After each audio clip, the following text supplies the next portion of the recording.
Tanaman seledri Apium begraveolens, termasuk dalam keluarga Umbelliferae, tanaman yang sering dijadikan herba atau tanaman berkhasiat obat.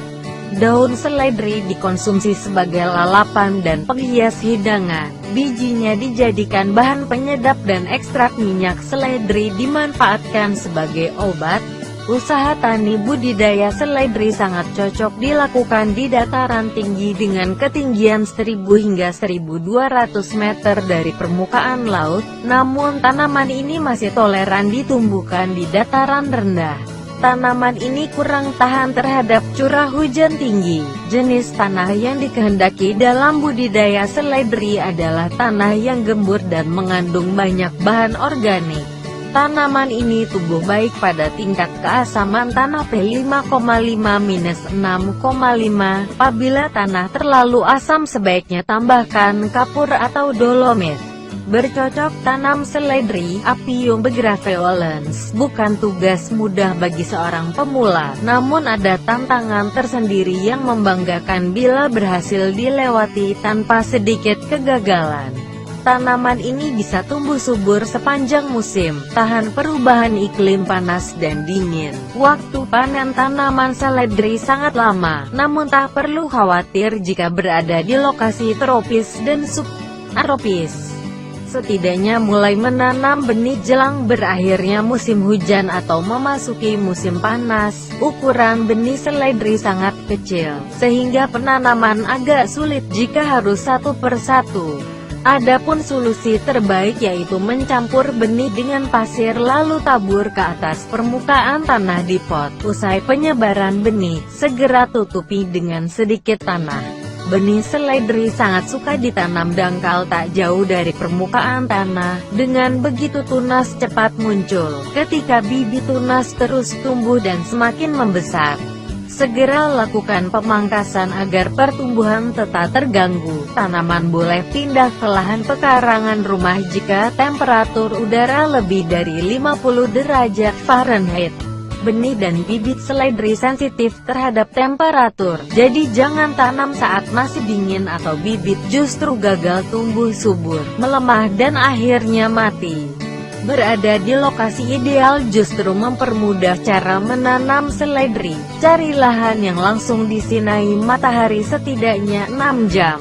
Namun ada baiknya mempertimbangkan lahan yang tak kena sinar matahari langsung saat musim panas berada di puncak. Kesuksesan menanam seledri tergantung pada kondisi tanah lahan.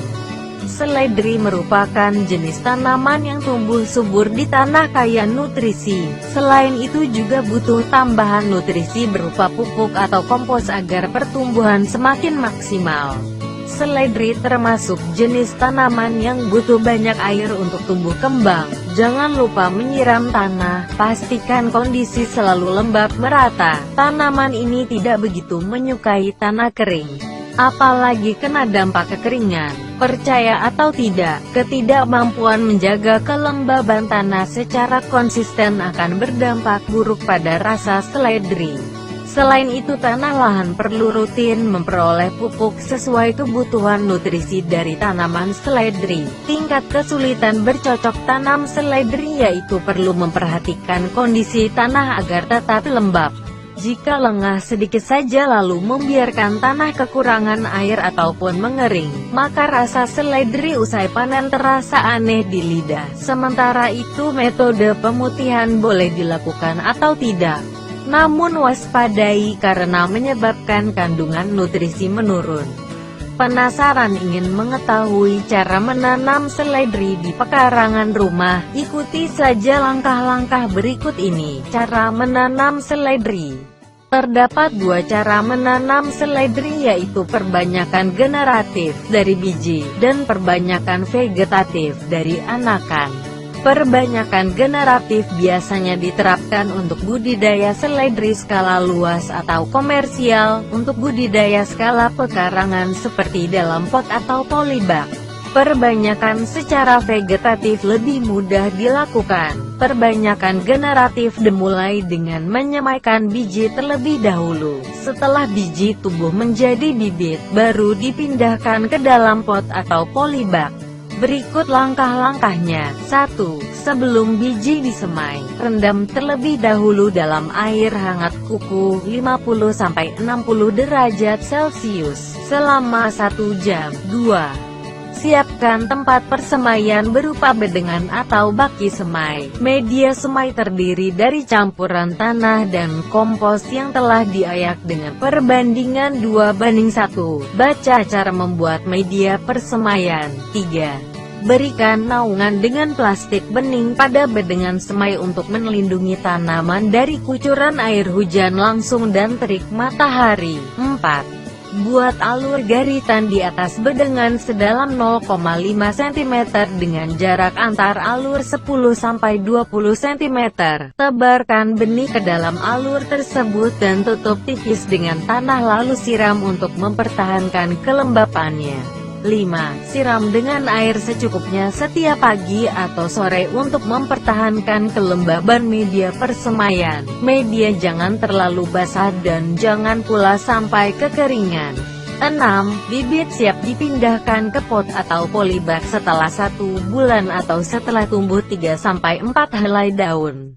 7. Perbanyakan vegetatif biasanya dilakukan apabila kita telah memiliki tanaman seledri sebelumnya. Cara perbanyakannya, ambil anakan yang terdapat dalam rumpun tanaman seledri yang telah ada. Kemudian pindahkan ke pot atau polybag baru. Selanjutnya tanaman bisa diperbanyak dari rumpun seledri yang tumbuh. 8. Setelah bibit siap dipindahkan, siapkan pot atau polybag ukuran sedang.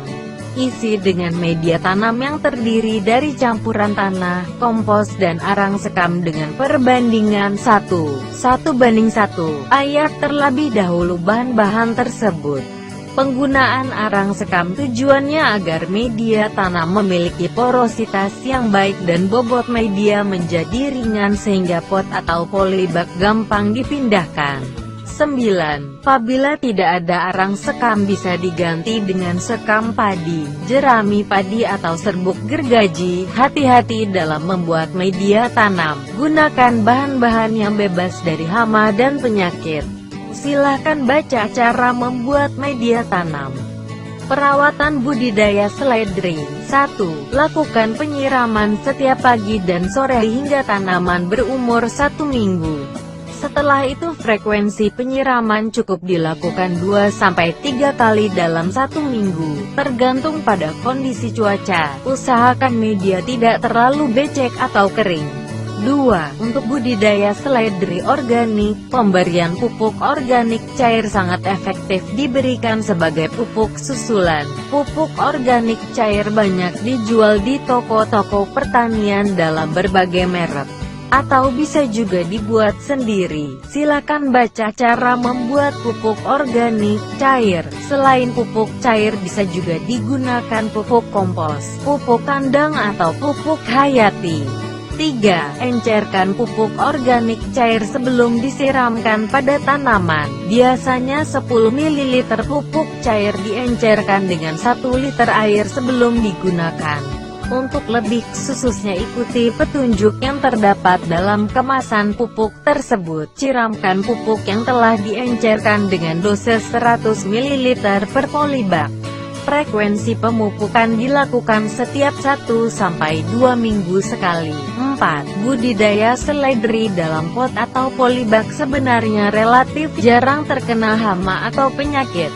Namun pada budidaya seledri skala luas serangan banyak dijumpai. Tidak ada salahnya kita mengetahui jenis-jenis hama dan penyakit tersebut. Terdapat beberapa hama yang sering dijumpai dalam budidaya seledri. Beberapa di antaranya adalah ulat tanah, keong, kutu dan tunggau. Hama-hama tersebut bisa diberantas dengan dipungut langsung dengan tangan, apalagi untuk penanaman dalam polybag. Sedangkan jenis-jenis penyakit budidaya seledri adalah Cercospora, bercak septoria dan virus Aster Yellow. Untuk menghindari serangan penyakit-penyakit itu, lakukan pencegahan sejak dini. Pencegahan dilakukan sejak pemilihan benih, menjaga sanitasi kebun dan pemupukan yang baik. Apabila serangan penyakit menghebat, Bisa dilakukan penyemprotan dengan pestisida organik. Silakan baca mengenai pengendalian penyakit dengan pestisida organik. Panen budidaya seledri. Panen budidaya seledri bisa dilakukan berkali-kali. Panen pertama biasanya terjadi setelah tanaman berumur 1-3 bulan setelah tanam, tergantung varietasnya. Pertumbuhan seledri dikatakan telah maksimum setelah daunnya rimbun dan anakannya banyak. Seledri dipanen dengan cara memotong pangkal batang secara periode. Frekuensi pemanenan bisa dilakukan 1-2 minggu sekali. Panen berakhir apabila pertumbuhan anakan sudah tidak produktif lagi. Panen bisa juga dilakukan dengan dicabut.